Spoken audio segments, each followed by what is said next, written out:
পায়ে জল দেওয়ার পর পায়ের ভিতর কি হয়? পায়ে জল দেওয়ার, বিশেষ করে ঠান্ডা জল দেওয়ার পর পায়ের ভিতরে ও শরীরে কিছু স্বাভাবিক ও উপকারী পরিবর্তন ঘটে।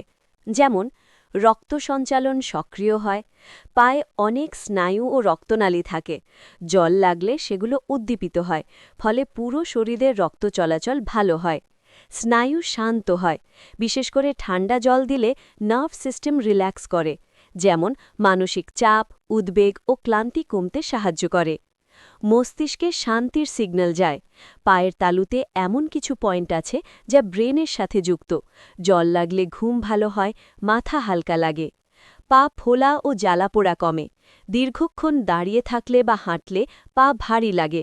জল দিলে এই সমস্যা কমে। শরীর ঠান্ডা হয়। গরমে পায়ে জল দিলে শরীরের তাপমাত্রা ব্যালেন্স হয়, অস্বস্তি কমে। হরমোন ব্যালেন্সে সহায়তা করে পরোক্ষভাবে। স্ট্রেস হরমোন কর্টিসল কমাতে সাহায্য করে, ফলে শরীর শান্ত থাকে। কখন সাবধান হবেন? খুব ঠান্ডা জল রাতে বা সর্দি কাশির সময় দিলে সমস্যা বাড়তে পারে। ডায়াবেটিস থাকলে